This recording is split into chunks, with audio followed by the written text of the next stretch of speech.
Hi. Two major events have happened in the last few days.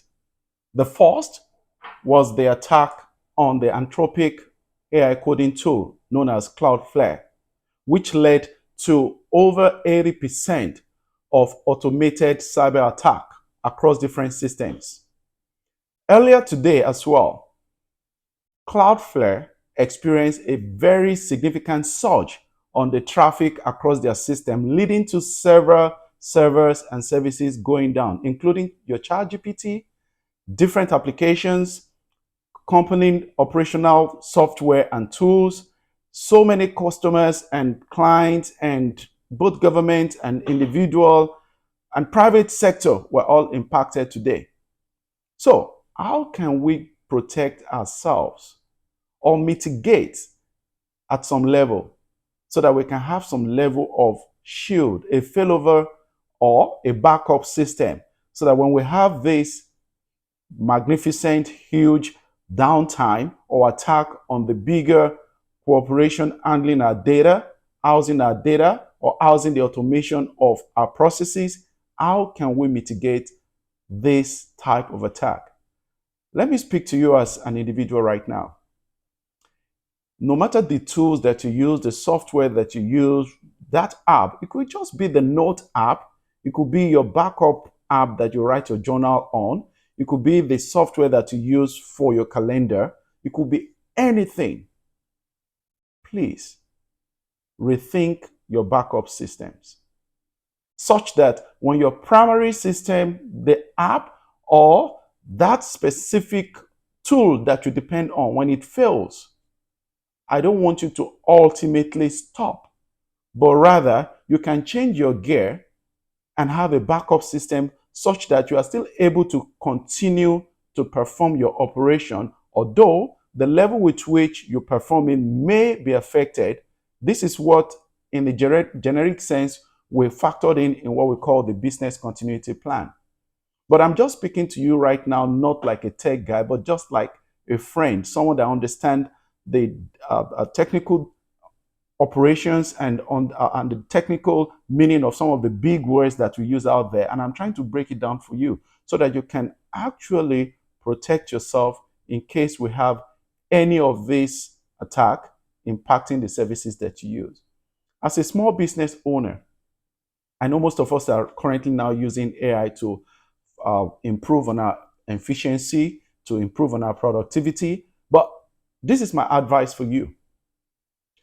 Have a failover system in place, a redundancy of some sort, so that when you have this type of attack, you can always have something to fall back on. Remember, that faintest ink could be sharper than the sharpest brain. So if you're not thinking about having some form of backup, even if it is going to still be the old-time paper backup, think again. Because we are now in a world where AI is running all over services, basically most of our services.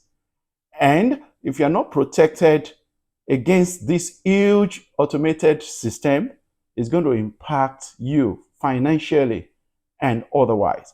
So you can instruct, if you have a team working with your company, you need to request from them that you want to have an idea on how your tools, your agentic tools, are being protected, how they're putting in the safeguard such that if there's any form of manipulation or attack, this AI tool will not automate a cyber attack on your infrastructure.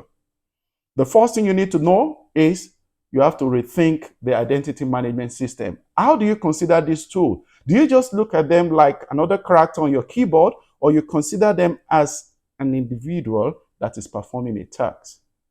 So these are supposed to be considered as partners, as digital workers. So you need to put in place the same zero trust methodology that you have for every coworker working with you. That's exactly what you should be doing with the AI tools that you're using right now. So think of having them on your system with least privilege accounts. You don't want to give your AI tool privilege accounts such that they can hop in and perform certain administrative processes even without your human input. So you want to handle them, giving them a least privilege account in your threat management system. And of course, you have to build governance around every AI tool. Governance, risk, and compliance, depending on the industry that you're working with, it's very, very, very important right now. Never consider this as just a burden. See them as a cost-saving tools. As a matter of fact, as a profit-making mechanism. Build it into your system so that when there is a bigger fall of that tower, you will still be shielded under the rubbles. So, I don't know if I've said so many things that sounds a little bit at the mid-high level today, but let me sum it up by just telling you this. Rethink a backup system for everything that you do, be it your ChatGPT, be it your calendar, even your Netflix in your house, or it could be that digital monitor that you're using for your heart monitor, or your digital wristwatch that is capturing your health analytics. Everything that you use right now that involves technology, you've got to think about having a backup. Because at any point in time, we all could be vulnerable to any of these attacks. I'll see you once again, and I hope that you click and subscribe to my channel. It's simply consultantben.com. Thank you.